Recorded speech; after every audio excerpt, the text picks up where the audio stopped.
you'll see something like 20 different screens. Each one of those screens is for a different level and process and a different operation.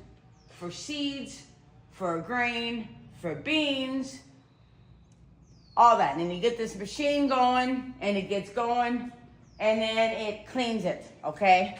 And right here, Nash designed this. It lifts up one of these, and it's on the wheels, and it dumps. So this thing goes all the way up and dumps. And it either goes down here as a ground, or it goes up there and feeds that machine.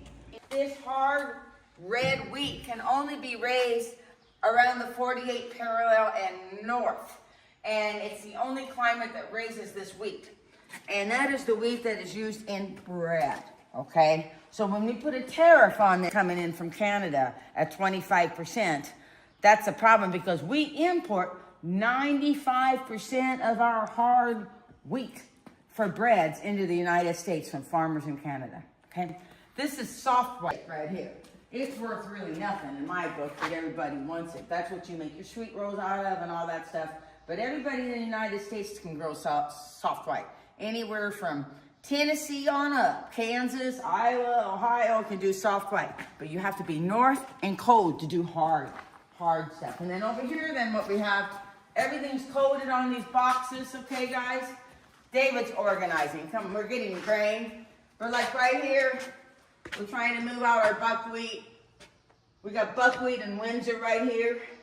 This is just amazing. Nash did these containers, he did the concrete, he did everything. He did everything. So you can see how devastating it is. He put in a major investment less than 10 years ago to have this property for another 15 years. This here is camelina seed, and it is a seed that when pressed makes probably your most healthiest oil that a person can use. Camelina oil, it's called.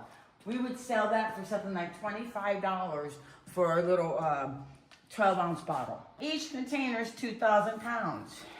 This is why when Nash was being evicted from the property, I was so devastated because there is no way, I might as well give up right now, that we can move this grain and stuff. This here is rye vetch. This is our money crop right here. Ever since we've had the climate change that we recognize that drought comes with climate change, the government has poured a lot of money into subsidizing farmers doing ground cover crops. This is a ground cover crop. And a ground cover crop helps keep moisture into the soil, but it also will, depending on what items are in the ground cover, will add nitrogen to the soil. Okay. This has a little bit of vetch, will add nitrogen. Purchaser last October was government grants on ground cover. They paid for 15 farmers planting cover crop in this county. They brought in the receipt. We went to the thing, we took in 60 bags. They sold everything and even took another 20 bag order from us. So the government paid for that kind of thing.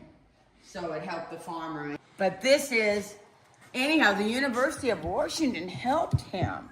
He's in conjunction with the University of Washington because they pay Nash to help develop seeds that are, that can grow in this environment. And that takes several years. So like the buckwheat, they've paid Nash. They've paid Nash for things like spinach, in which he develops seed and makes it, because like right here, we're on the 48th parallel. For us to grow that hard red, it didn't just come out of a bag. That's 20 years of developing that seed and making it more stronger for this environment. On up to a seed room, I'll show you that.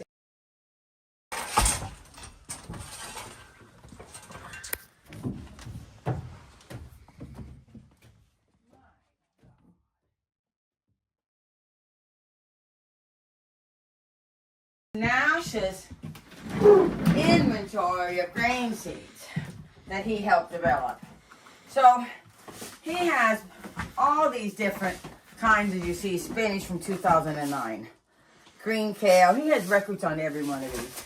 He keeps records like you wouldn't believe.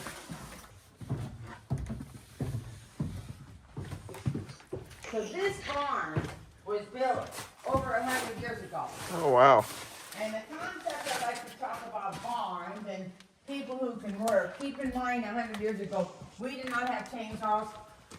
We cleared the land by hand. We peeled the wood, we cut the wood, we dried the wood, we put it in place, and all these timbers came from around here in our fields. Keep that in mind. Anyhow, that's the end of the tour, Miss Crystal.